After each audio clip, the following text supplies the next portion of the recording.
어느덧 즐거운 금요일이 찾아왔습니다. 오늘도 네 분의 전문가 모시고 이슈투데이 본격적으로 문을 열어보도록 하겠습니다. 네 분의 패널들 모셨습니다. 소개해 주시죠. 네, 소종섭 전 시사저널 편집국장, 최진봉 성공회대 교수, 김성환 시사평론가, 김태현 변호사 모셨습니다. 안녕하십니까. 네, 어서 오십시오. 안녕하세요. 자, 네, 오늘은 먼저 여인선 앵커. 네. 박근혜 전 대통령이 재판에 오늘 출석을 하지 않았습니까? 네. 평소와 약간 모습이 달랐다면서요.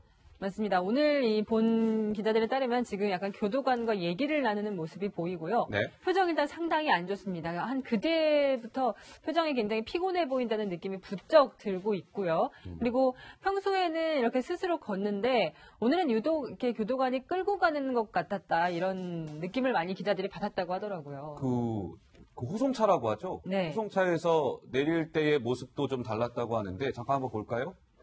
네. 뭔가 이렇게 끌려 내리듯이 약간 좀 그렇게 차에서 네. 내리는 하차하는 모습이고요. 네. 굉장히... 교도관하고 또 얘기도 나누는 모습인데 김태현 변호사 약간 네. 저 영상 많이 봤잖아요. 사실 출석하는 거. 근데 좀 약간 좀 다른 것 같긴 합니다. 좀 평소와. 지쳐 보이죠? 네. 예. 그러니까 그거는 뭐 사람이기 때문에 어쩔 수가 없죠. 지금 뭐 몇 개월째 하루에 그러니까요. 4번씩 하루에 오랜 시간 대여섯 시간 한 7, 8시간 하는 경우도 있고 강행군을 하고 있고 지금 날이 덥습니다. 그러니까 저희같이 이제 밖에서 이제 편하게 지내는 사람들도 어디 갈 때 힘들잖아요. 더우니까. 예. 근데 구치소가 환경이 좋지 않은 곳에서 이제 더위에 지쳤을 텐데 또 금요일이고 하니까 피로가 누적된 피로가 지금 뭐 표출되는 거 아닌가 싶네요. 예. 네. 아까 같은 경우 보면 약간 내릴 때 그 다리에 약간 힘이 좀 없는 상황에 우리도 보통 다리에 이제 힘이 풀리면 저렇게 내릴 때 약간 네. 넘어질 것 같은 끌려 내려오는 듯한 모습을 보이잖아요. 아마 박 전 대통령이 계속 낮에는 이제 재판을 받고 그러다 보니까 뭔가 이렇게 좀 안에서 운동 같은 것들도 하면서 이렇게 좀 하체 단련도 하고 해야 되는데 아마 그런 부분을 잘 못했기 때문에 조금 근력이 좀 떨어진 것 아닌가 싶습니다. 예, 하체에 아무래도 이제 무리가 가다 보니까 좀 이제 걸을 때 약간 좀 불편한 모습을 보였다는 얘기고요. 여인선 앵커 네. 본격적으로 한번 좀 말씀을 나눠볼까요? 네, 그러겠습니다. 오늘 굉장히 중요한 날인데요. 이재용 삼성전자 부회장의 재판 결심, 그러니까 검찰이 구형을 하는 결심 전에 마지막 기일입니다. 그러니까 오늘 마지막으로 법적 공방을 벌일 수 있는 기회가 주어지는 건데요. 어제도 굉장히 치열한 설전이 오갔습니다. 먼저 어제 무슨 얘기가 있었는지 보시겠습니다. 네, 방패가 된 삼성 라이온즈. 방패된 네. 삼성 라이온즈. 네. 그러니까 이재용 부회장, 삼성전자 부회장 재판에 최 교수님, 예. 어제 이재용 부회장이 삼성 라이온즈, 그러니까 프로야구단이잖아요. 네, 그렇죠. 삼성 얘기까지 나왔다 그래요. 네. 예. 왜냐하면 이런 얘기 하는 거예요. 본인이 네. 본인 업무 아닌 건 잘 모른다. 이런 네. 취지의 말을 하기 위해서 삼성 라이온즈가 끌어들인 건데요. 본인이 야구를 좋아하는 광팬이다. 우리가 잘 아는 것처럼 야구장에 직접 나와서 관람도 하고 이런 모습도 보여줬지 않습니까? 네. 그만큼 삼성에 관심이 많지만 네. 삼성 라이온즈의 감독을 교체한 것도 그때 유중일 감독이 교체가 됐는데 네. 그것도 언론을 보고 알았다. 이렇게 얘기를 했어요. 그러니까 뭐 모르겠어요. 본인이 이렇게 얘기하니까 뭐 진실로 받아들인다고 칩시다. 뭐 그럴 네. 수 있다고 봐요. 그런데 삼성 감독 교체하는 문제와 최순실, 정유라 또는 장시호에게 돈을 지원하는 문제는 다른 차원의 문제라고 봐요. 저는. 네네. 그러니까 돈을 그것도 한두 푼도 아니고 몇 억씩, 수십억씩 그 말을 몇십억짜리 말을 사주는 그런 결정을 하는데 삼성 이재용 부회장, 실제적인 오너인 삼성 이재용 부회장한테 보고를 안 하고 그러면 네. 미전실에서 독단적으로 했다? 그건 상상하기 힘들다고 저는 봅니다. 네. 라이온즈 감독 교체하는 거야. 혹시나 얘기 안 하고 할 수 있을 것 같아요. 그거는 뭐 전문가 입장에서 하는 거니. 그럼 삼성 이재용 부회장이 아무리 야구를 좋아하지만 감독 교체하는 거, 선수 교체하는 것까지 본인이 알 필요는 없잖아요. 그렇게까지 하는 것도 좀 넌센스이기도 하고요. 그런데 차원이 다르다는 겁니다. 차원이 다르다. 그러니까 이재용 부회장은 자기가 미전실에서 하는 일을 전혀 몰랐다고 얘기하고 삼성 라이온즈의 감독 교체하는 것에 관여하지 않았다는 것을 예를 든 것은 네. 부적절한 예고요. 상식적으로 연관할 수 없는 예라고 저는 생각합니다. 네. 네. 어쨌든 삼성, 이게 예. 본인이 총수가 아니라는 것을 좀 강조하고 싶었던 것 같은데 김태현 변호사가 이 법률가 입장에서 보기에는 저 증언이 어떠신가요? 그냥 뭐 본인의 얘기니까. 근데 어제 우리가 피고인 신문 과정을 되게 이제 막 많이 보도를 하고 네. 저도 많이 얘기를 합니다만 이게 사실 피고인 신문이라는 게 이게 재판장 입장에서 중요한 게 아니에요. 큰 의미가 있는 건 아니 아니에요. 왜냐면 자백을 하는 게 아니라 부인하는 거잖아요. 그러니까 이 사건이 아니라 모든 사건이 그래요. 그 피고인이 싹 부인하는데 그걸 재판장이 다 믿어주지 않잖아요. 모든 사건이. 네. 그러니까 중요한 건 이 피고인의 어제 이제 이재용 부회장뿐만 아니라 뭐 최지성 실장보다 삼성 임원들이 한 그 얘기들, 네. 그런 본인들의 사건 이렇게 바라보고 있다는 거거든요.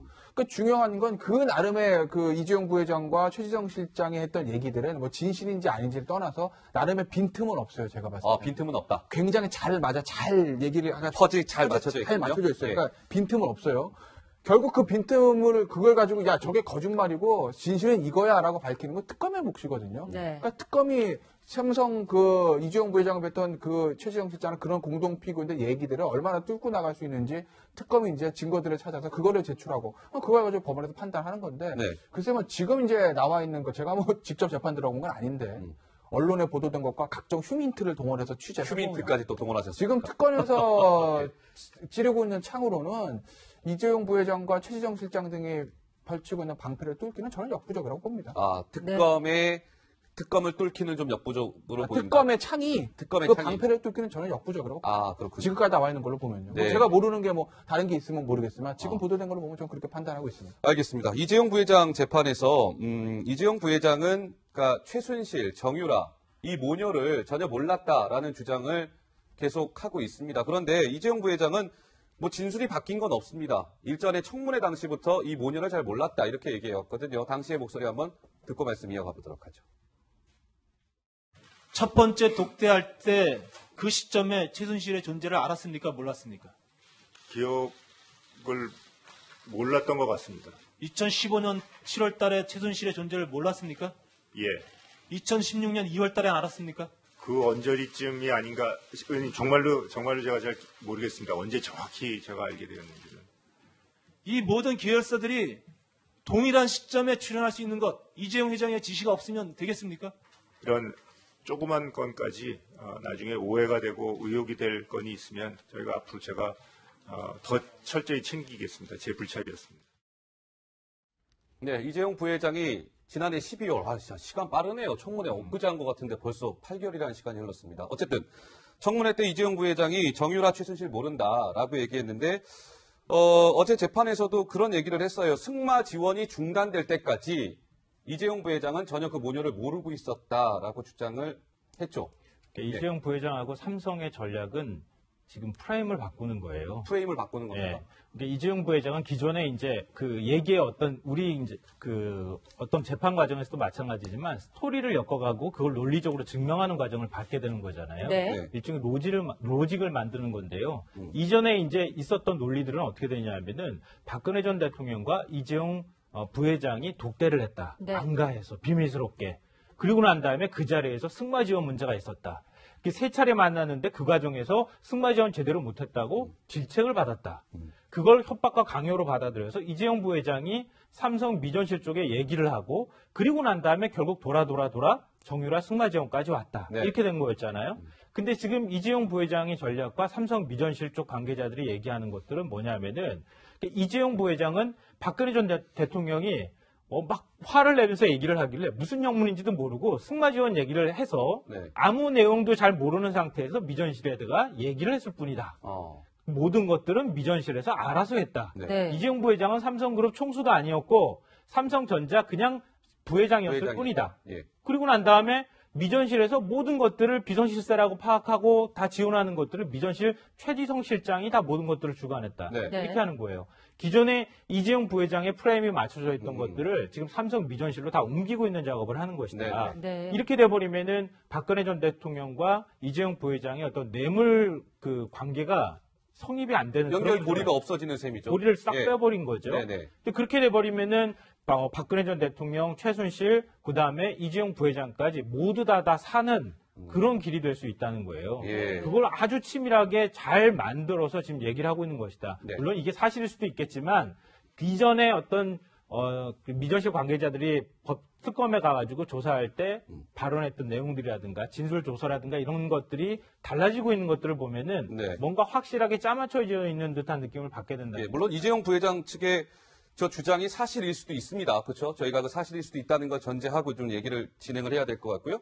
예, 여인선 앵커. 근데 어제 또 뭐 새로운 소식이 좀 전해졌다면서요? 네, 어제 저희가 잠깐 전해드리긴 했는데 이 이재용 삼성전자 부회장이 이 박 전 대통령과의 독대 얘기를 하면서 굉장히 구체적인 얘기를 했습니다. 독대 상황에 대해서. 네, 맞습니다. 예. 특검 관계자, 아니, 그, 변호인이, 혹시 이재용 부회장, 지금까지 누구한테 혼나본 적 있냐? 했더니, 일단 방청객들이 다 웃었어요. 질문 자체가. 방청객들 웃었어요? 재밌어서 방청객들이 다 웃었는데, 예. 그 상황에서 없다. 아버님한테 야단만 맞아봤다. 이건희 회장에게만 맞아봤다 얘기를 하면서 네. 여자분, 그러니까 박근혜 전 대통령한테 싫은 소리를 처음 들어봐서 굉장히 당황했다. 이렇게 얘기를 하니까 예. 방청객들이 또 다 웃었다고 하더라고요. 그러니까 이게 여자한테 저번에 여자한테. 이재용 부회장이 그렇게 얘기한 거 아니에요. 자기 엄마한테도 야단을 한 번도 안 맞은 것 같아요. 아버지한테만 유일하게 야단을 맞은 것 같아요. 이건희 회장한테. 네. 뭐 예. 설마 또 이재용 부회장을 누가 야단 치겠습니까? 그런 이제 상황에서 자라났는데 본인 황당하겠죠. 예를 들면 여자분한테 박근혜 전 대통령 여자분하고 지칭한 건데 네. 저건 이제 철저하게 제가 볼 땐 변호인과 합을 맞춘 것 같아요. 아. 무슨 말이냐면 이재용 부회장 입장에서는 강요에 의해서 내가 돈을 준 거지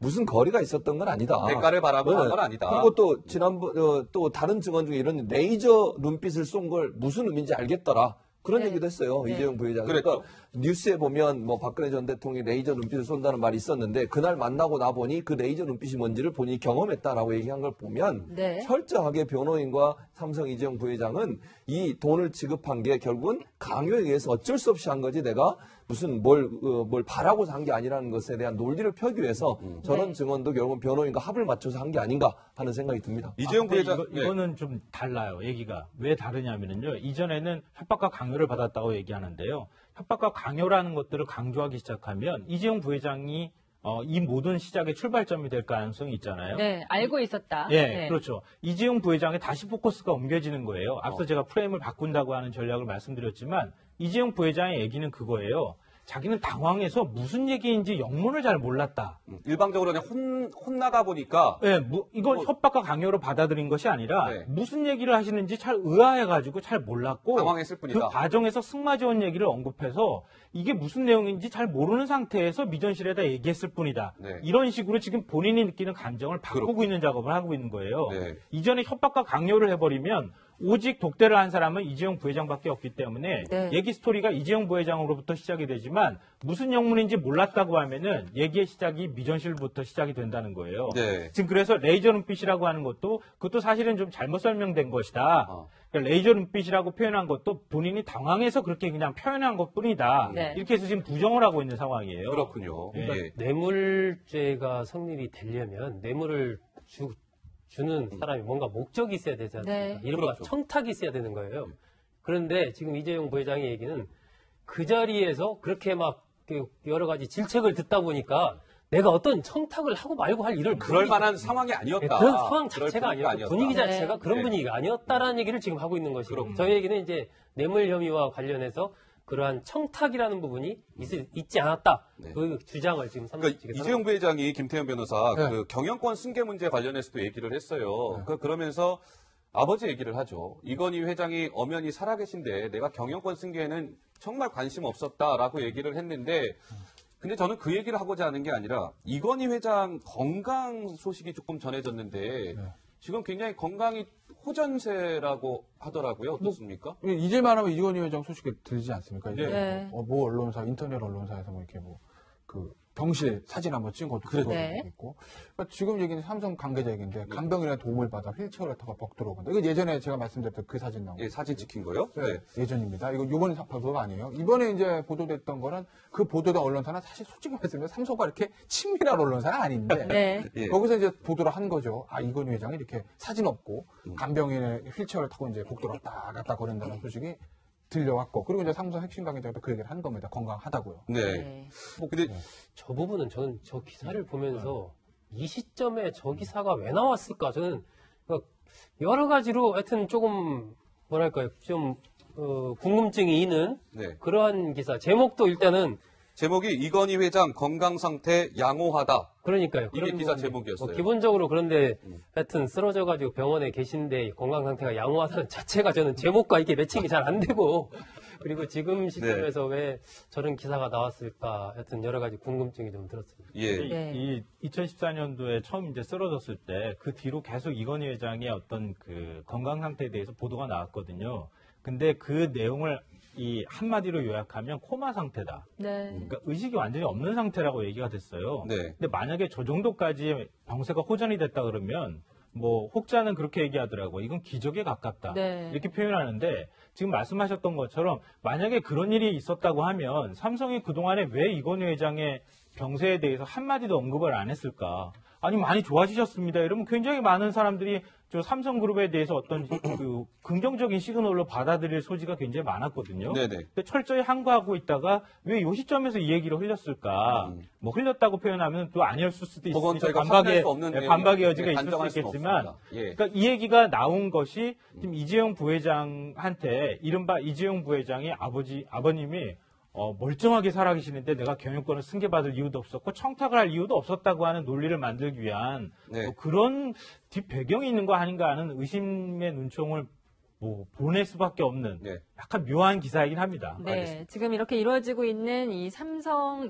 이재용 부회장과 그리고 삼성 임원들의 신문 내용 굉장히 귀를 쫑긋하고 듣고 있을 사람이 바로 최순실 씨입니다. 귀를 쫑긋하고 네. 듣고 있을 사람 최순실. 네, 예. 바로 이 딸 정유라 씨가 이 승마 지원을 받은 당사자이기 때문인데요. 과거에 이 딸이 받았던 승마 지원에 대해서 이렇게 얘기했습니다. 함께 들어보시겠습니다. 삼성과 286억 상당의 훈련 계약을 체결해서 삼성으로부터 35억 이상의 훈련 지원금을 받은 다음에 오로지 정유라를 위해 사용한 사실이 있죠? 아닙니다. 아니에요. 훈련 지원금 받은 사실이 있죠? 딸 혼자만 그거를 한다고 그 계획을 삼성이 하겠습니까? 그렇게 큰 회사가. 이득을 취득하거나 취득하려 했다면 오늘 같은 참사가 벌어질 거라는 거는 당시에는 전혀 예상 못했습니까? 그런 적이 없었기 때문에 생각을 못했습니다. 대통령께서는 절대 그렇게 남의 이득이나 제 개인 이득을 챙겨서 그렇게 뭘 해과해 주는 분도 아니고 저도 그렇게 생각해 본 적이 없습니다. 최순실 씨 육성을 들어봤습니다. 예. 네, 지금 최순실 씨 주장은 삼성이라는 큰 회사가 정유라 한 명을 위해 그렇게 지원을 해줄 리가 없다 이런 주장이고요. 삼성 측도 유망주 프로그램이 있었고 거기에 정유라가 낀 것뿐이다 이렇게 주장을 한 건데 그런데 정유라 씨 본인이 그게 아니라고 저번에 나와서 그렇게 증언을 한 거잖아요. 그렇죠. 그 네. 삼성이 지금 지원하는 걸 예를 들면 이재용 부회장이나 몰랐다고 얘기하는데 네. 정유라가 나와서 그렇게 얘기한 거 아니겠습니까? 엄마가 분명히 너 말 타라고 삼성이 지원해 준 거다 그렇게 얘기했고 네. 또 한 가지는 삼성이 지원을 한 것을 잘 몰랐다고 하는 것도 말이 안 되는 게 네. 삼성이 이미 본인한테 말을 지원해주고 지원해준 여러 가지 금액들 여러 가지 방법을 통해서 그것도 삼성이 알고 있었다라고 정유라가 증언을 했어요. 만약에 지금 얘기하신 것처럼 삼성이 주장하는 것처럼 삼성이 전혀 몰랐고 개입하지 않았고 6명을 전체적으로 지원하기로 했는데 우연히 그냥 삼성이 정유라를 지원한 것처럼 됐다고 얘기하면 네. 정유라가 위증을 한 게 되잖아요. 네. 그런데 그렇죠. 정유라가 위증을 할 이유가 뭐가 있겠습니까? 사실은 삼성이 지원했다고 해서 본인이 이익을 볼 만한 게 아무것도 없어요. 그렇지 않아요. 본인이 잘못한 거나 예를 들면 본인의 죄를 좀 더 경감시키기 위해서 증언한 것이 본인의 어떤 형량에 도움을 주는 감형을 시키는데 도움을 주는 부분이라면 거짓말로 얘기할 수 있겠지만 위증할 이유가 전혀 없다는 거죠. 네. 제 생각엔. 네. 그렇다고 하면 정유라의 말이 진실에 가깝다고 저는 생각을 합니다. 정유라의 말이 진실에 가깝다.